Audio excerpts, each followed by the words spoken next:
चलिए आज का टॉपिक है methods of expressing the concentration of solution. किसी भी सॉल्यूशन की कंसंट्रेशन को हम कितने मेथड से मेज़र कर सकते हैं। तो देखिए, सबसे पहला मेथड है मास परसेंटेज, या इसको परसेंटेज बाय मास भी कहते हैं, और इसको W/W% से रिप्रेजेंट करते हैं। W/W मतलब वेट बाय वेट। ठीक है। तो मास परसेंटेज होता क्या है? It is the amount of solute in gram present in 100 gram solution. ठीक है। 100 ग्राम सॉल्यूशन के अंदर कितने ग्राम सॉल्यूट प्रेजेंट है उसको हम मास परसेंटेज कहते हैं। अब मास परसेंटेज का फॉर्मूला जो होता है वो होता है मास ऑफ सॉल्यूट अपॉन में आ जाएगा मास ऑफ सॉल्यूशन इनटू में 100। ठीक है। इसको हम चेंज करके ऐसे भी लिख सकते हैं कि मास ऑफ सॉल्यूट अपॉन, अब नीचे जो हमारा मास ऑफ सॉल्यूशन है उसकी जगह आपको पता है मास बराबर क्या होता है? Volume into density. तो नीचे आ सकता है volume of solution into density of solution into में 100।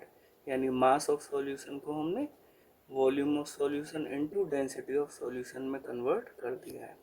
साथ के साथ हम एक तरीके से भी हम इसको लिख सकते हैं, वो ये है कि मास ऑफ सॉल्यूट अपॉन में, अब देखिए ये जो नीचे मास ऑफ सॉल्यूशन आ रहा है उसको हम ब्रेक कर देंगे। आपको पता है मास ऑफ सॉल्यूशन किसके बराबर होता है? Mass of solute plus mass of solvent. तो यहाँ लिख देंगे मास of solute plus mass of solvent. ठीक है। तो हमने मास ऑफ सॉल्यूशन को ब्रेक कर दिया, मास of solute into mass of solvent multiply में 100। एक चीज़ और आप यहाँ क्या कर सकते हो कि यहाँ पर ये वाला जो टर्म है mass of solute upon mass of solution, इस वाले टर्म को हम लिख सकते हैं mass fraction. That is mass fraction of solute. ठीक है। क्योंकि ऊपर मास ऑफ सॉल्यूट आ रहा है इसलिए ये मास फ्रैक्शन ऑफ सॉल्यूट होगा। इनटू में क्या आ जाएगा? इनटू में 100। क्लियर है। तो इतने तरीके से हम मास परसेंटेज को रिप्रेजेंट कर सकते हैं। अब देखिए, जैसे क्वेश्चन के अंदर आएगा इस तरीके से लिखा हुआ 10% ग्लूकोज सॉल्यूशन, और वो या तो ऐसे लिखेगा मास बाय मास, या फिर सिर्फ ऐसे लिख के छोड़ देगा बाई मास, या फिर वो लिख देगा W/W। तो आपको ये समझ जाना है कि ये जो आपको परसेंटेज दे रखी है वो मास परसेंटेज दे रखी है। तो 10% ग्लूकोज सॉल्यूशन, इसका मतलब क्या हुआ? तो आपको तुरंत ये समझ जाना है, इसका मतलब है कि 10 gram glucose is present in 100 gram solution. ठीक है। अब यहाँ पर ग्लूकोज क्या है? यहाँ पर ग्लूकोज सॉल्यूट है। ठीक है। तो हमारे पास सॉल्यूट का मास अगर 10 ग्राम है और सॉल्यूशन का मास 100 ग्राम है, तो फिर मास ऑफ सॉल्वेंट कितना रह जाता है? तो वो आप लिख दोगे 100 माइनस 10 इक्वल टू 90 ग्राम। क्लियर है। चलिए अब हम सेकंड मेथड की तरफ बढ़ते हैं। दूसरा मेथड है for expressing the concentration of solution. Second method है परसेंटेज बाय वॉल्यूम। ठीक है। इसको V/V% भी लिखते हैं, यानी वॉल्यूम अपॉन वॉल्यूम परसेंटेज भी लिखते हैं। परसेंटेज बाय वॉल्यूम क्या होता है? It is the volume of solute in ml which is present in 100 ml solution. ठीक है।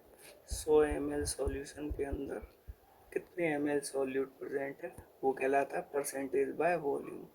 और इसका फॉर्मूला हो जाएगा, ऊपर आएगा volume of solute in ml upon में volume of solution in ml into में 100।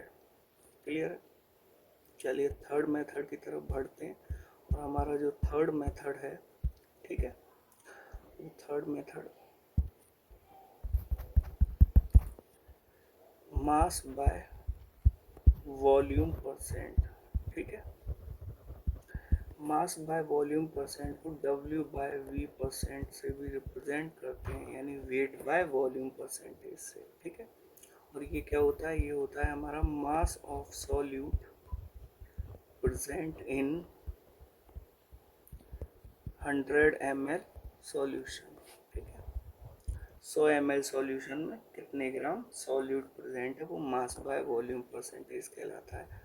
और मास बाय वॉल्यूम परसेंट का फॉर्मूला हो जाएगा, ऊपर आएगा मास ऑफ सॉल्यूट, अपॉन में आएगा वॉल्यूम ऑफ सॉल्यूशन, इनटू में 100, ठीक है।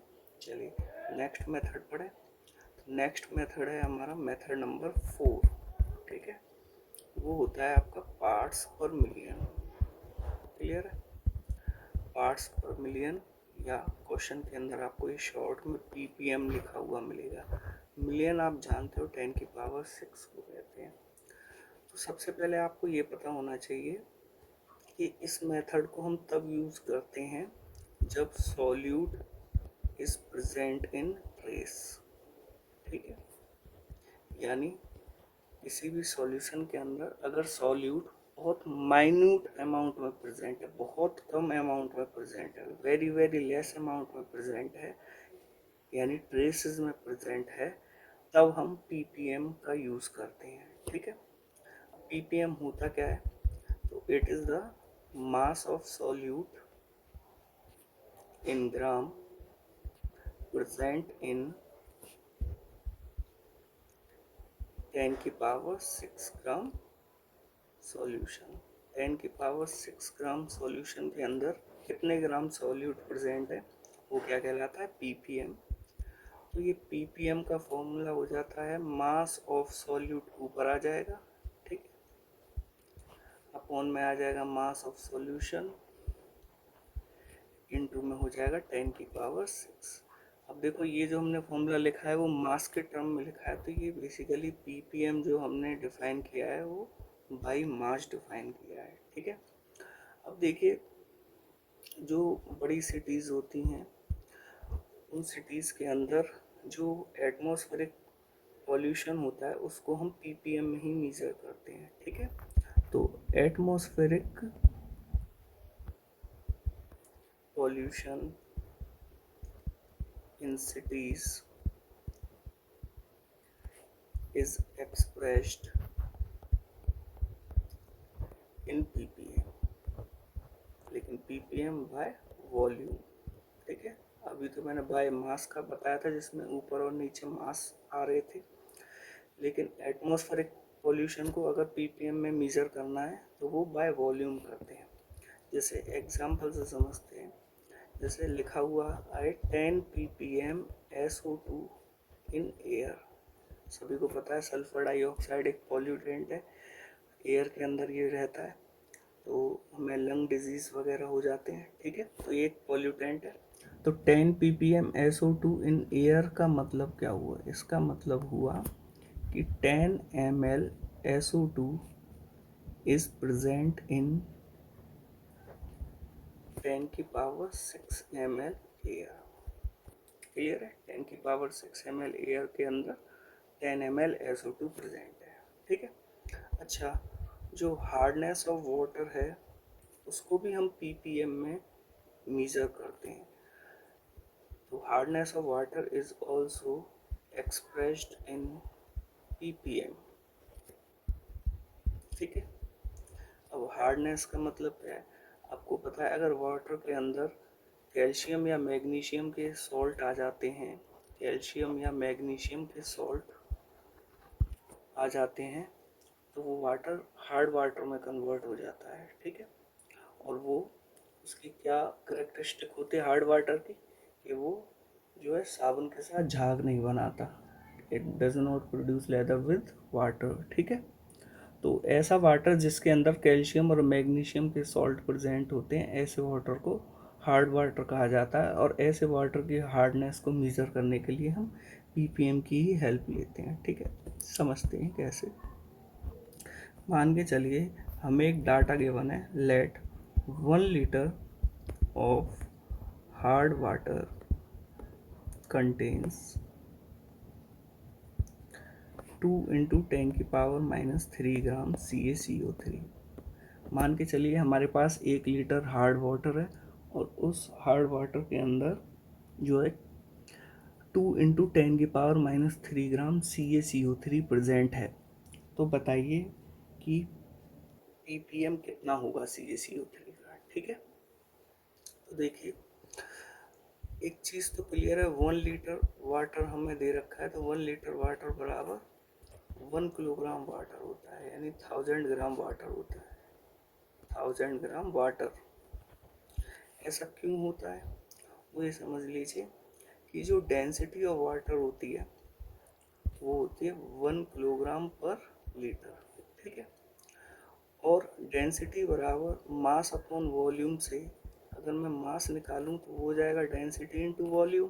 अब डेंसिटी तो वाटर की 1 किलोग्राम पर लीटर होती है, और वॉल्यूम हमें यहाँ पर कितना दे रखा है, डेट इज़ 1 लीटर।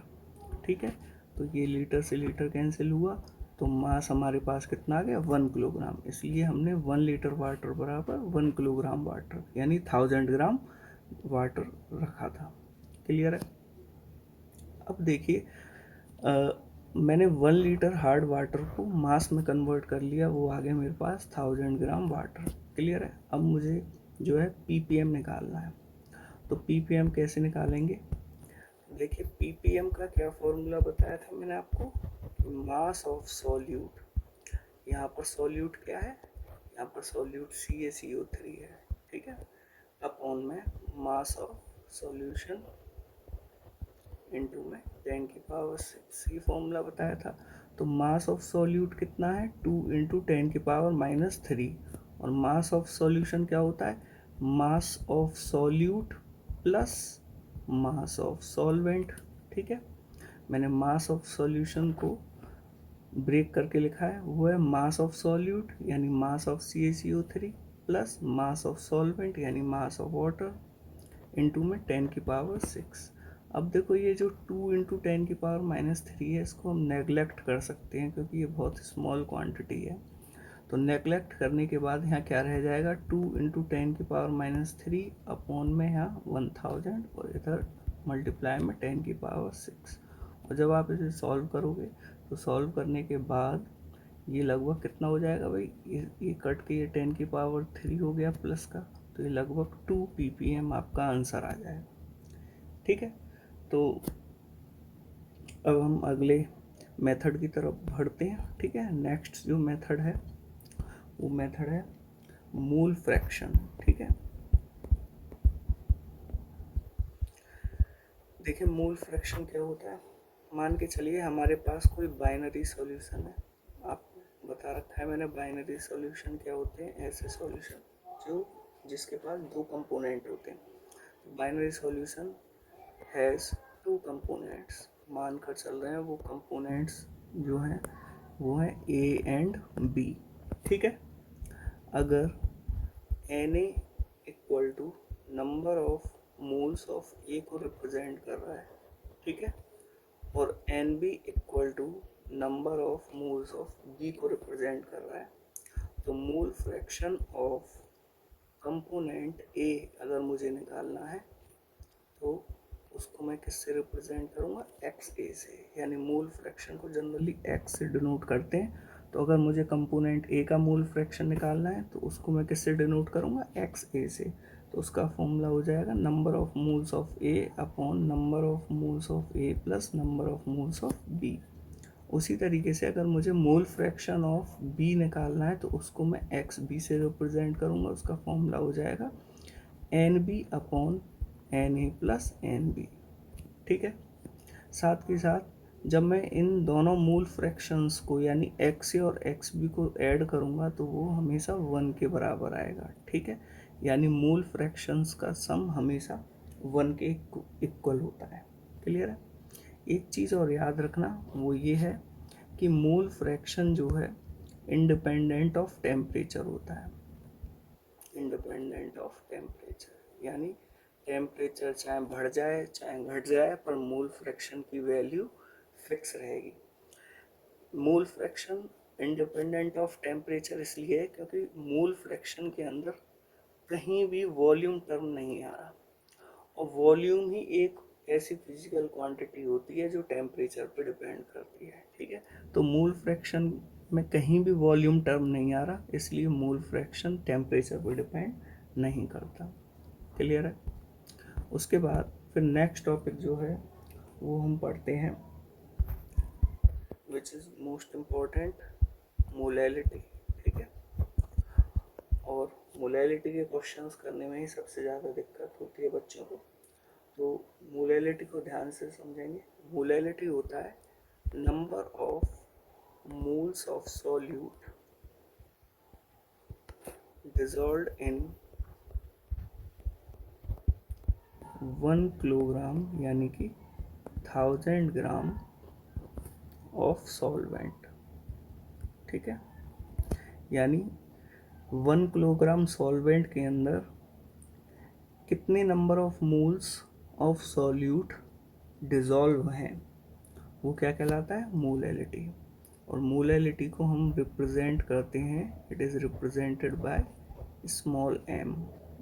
ठीक है, तो मोलैलिटी का फॉर्मूला हो जाएगा, ऊपर तो आ जाएगा number of moles of solute, ठीक है, जिसको मैं NB से रिप्रेजेंट कर रहा हूँ, अपॉन में आ जाएगा mass of solvent in kilogram, जिसको मैं WA से रिप्रेजेंट कर रहा हूँ। अब मान के चलिए कि मास ऑफ सॉल्वेंट किलोग्राम में नहीं, हमें ग्राम में दे रखा है, तो फॉर्मूला हो जाएगा NB अपॉन WA, और WA हमें किस में दे रखा है? अगर ग्राम में दे रखा है तो फिर आपको जो है 1000 से मल्टीप्लाई करना पड़ता है। तो मोलैलिटी का फॉर्मूला हो गया NB अपॉन WA इंटू 1000। अब आपको पता है कि NB क्या होता है? NB is number of moles of solute, और उसका फॉर्मूला हो जाएगा mass of solute upon molar mass of solute, यानी NB is equal to WB upon MB।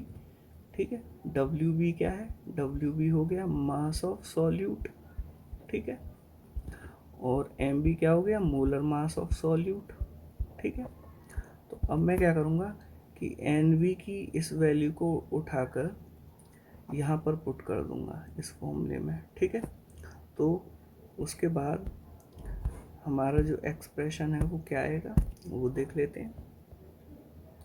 तो M इज़ इक्वल टू, अभी मैंने आपको बताया NB ऑन WA इंटू में 1000 ये बताया था, और यहाँ NB बराबर अगर मैं WB अपॉन MB पुट कर देता हूँ तो फाइनली ये निकल के आएगा M equal to WB upon MB into WA into में यहाँ 1000। ठीक है, यहाँ तक ये बात क्लियर हो गई। मोलैलिटी का जो फॉर्मूला होता है वो क्या होता है? ठीक है, अब देखिए उसके बाद नेक्स्ट टॉपिक जो है वो है relationship between percentage by mass and molality. ठीक है, मोलैलिटी और परसेंटेज बाय मास के बीच में क्या रिलेशन होता है? ठीक है, मान के चलता हूँ लेट परसेंटेज बाय मास जो है वो x है, तो परसेंटेज बाय मास x है, तो इसका मतलब क्या हुआ? इसका मतलब ये हुआ कि x gram solute is present in 100 gram solution. ठीक है, तो इससे अगर मैं आपसे पूछूं कि मास ऑफ सॉल्यूट यानी कि WB क्या हो गया, तो आप लिख दोगे x ग्राम। और अगर मैं आपसे पूछूं कि मास ऑफ सॉल्वेंट कितना हुआ, तो आपको पता है कि मास ऑफ सॉल्वेंट को अगर मैं WA से रिप्रेजेंट करूं तो मास ऑफ सॉल्वेंट होता है mass of solution minus mass of solute, यानी 100 में माइनस एक्स कर दिया, ठीक है। तो ये क्लियर है। तो अब उसके बाद फिर मोलैलिटी का जो फॉर्मूला होता है वो होता है W B upon M B into में डब्ल्यू ए इंटू 1000। क्लियर है। तो इसमें ये सारी वैल्यूज़ अगर मैं पुट करता हूँ, यानी डब्ल्यू बी बराबर मैं एक्स पुट करता हूँ, ठीक है, अपॉन में एम बी आ गया, क्लियर है, इनटू में यहाँ 1000 और डब्ल्यू ए की जगह मैं यहाँ पर क्या पुट कर देता हूँ 100 माइनस एक्स, ठीक है। तो ये रिलेशन होता है finally m is equal to x into 1000 upon M B into में 100 माइनस एक्स। चलिए मैं नेक्स्ट पेज पे क्लियरली लिख देता हूँ। तो ये हो जाता है m equal to x into 1000 upon M B into में 100 माइनस के x। यहाँ पर m क्या है, मोलैलिटी है, ठीक है, और x क्या है, परसेंटेज बाय मास है। अगेन एक चीज़ और याद रखना कि मोलैलिटी भी इंडिपेंडेंट ऑफ टेम्परेचर होती है, इंडिपेंडेंट ऑफ टेम्परेचर, क्लियर है, क्योंकि मोलैलिटी के अंदर भी आप देख रहे हो कोई भी वॉल्यूम टर्म नहीं आ रहा, ठीक है। चलिए अब हम पढ़ते हैं relationship between molality and solubility. Molality और सॉल्युबिलिटी के बीच में क्या रिलेशनशिप है, ठीक है ना। तो देखिए मोलैलिटी बराबर होता है सॉल्युबिलिटी इनटू में 10 अपॉन में मोलर मास ऑफ सॉल्यूट, ठीक है, molar mass of solute, where जो सॉल्युबिलिटी होती है mass of solute in gram upon में mass of solvent in gram into में 100। This is the relation between molality and solubility, ठीक है। और लास्ट एक और रिलेशन जो सबसे इम्पोर्टेंट है वो है relation between mole fraction and molality, ठीक है। इसको ध्यान से समझेंगे, ये इम्पोर्टेंट है, मोल फ्रैक्शन और मोलैलिटी के बीच में रिलेशन। अभी मैंने आपको बताया था मोल फ्रैक्शन ऑफ बी होता है N B upon N A plus N B, ठीक है, और उसी तरीके से मोल फ्रैक्शन ऑफ ए होगा N A upon N A plus N B. यहाँ एन ए और एन बी क्या है, एन ए और एन बी होते हैं number of moles of component A and B. अब मान के चलिए अगर मैं X B upon X A कर देता हूँ, यानी N B upon N A plus N B upon में N A upon N A plus N B, तो N A plus N B से N A plus N B cut गया, तो यहाँ क्या बच जाएगा N B upon N A, और एन बी को हम क्या लिख सकते हैं W B upon M B, यानी मास अपॉन मोलर मास। ऐसे ही डब्ल्यू ए को एन ए को W A upon M A लिख सकते हैं। तो इसको फाइनली हम डब्ल्यू बी इंटू में M A upon M B into में डब्ल्यू ए ऐसे लिख सकते हैं, क्लियर है। तो हमारे पास फाइनली ये आ गया X B upon X A equal to W B into में एम ए अपॉन में एम बी इंटू में डब्ल्यू ए, ठीक है। अब इसी चीज़ को मैं क्या करूँ कि एम ए को जो है उठाकर यहाँ अपॉन में ले जाऊँ, ठीक है। तो ऐसा करने से क्या हो जाएगा X B upon X A into में एम ए नीचे आ गया इक्वल टू में W B upon M B into W A, ठीक है। अब मैं क्या करता हूँ दोनों साइड 1000 से मल्टीप्लाई कर देता हूँ, ठीक है। दोनों साइड 1000 से मल्टीप्लाई करने के बाद क्या आ जाएगा वो ये हो जाएगा जो मैं आपको लिख रहा हूँ, that is equal to W B on M B into W A into 1000, ठीक है। अब ये पूरा ये टर्म जो है ये किसके बराबर होता है स्मॉल एम यानी मोलैलिटी के, यानी small M is equal to हो गया X B into 1000 upon X A into M A, clear है। या आप चाहो तो इसको ऐसे भी लिख सकते हो, X B into 1000 upon X A को लिख सकते हैं 1 माइनस एक्स बी इंटू में एम ए। एक्स ए को हम 1 माइनस एक्स बी कैसे लिख सकते हैं, तो आपको पता है x a plus x b equal to 1, mole fraction का सम 1 के बराबर होता है, तो इससे एक्स ए बराबर क्या हो जाएगा 1 माइनस एक्स बी। तो इस तरीके से ये जो रिलेशन हमारा निकल के आता है, this is the relation between mole fraction and molality.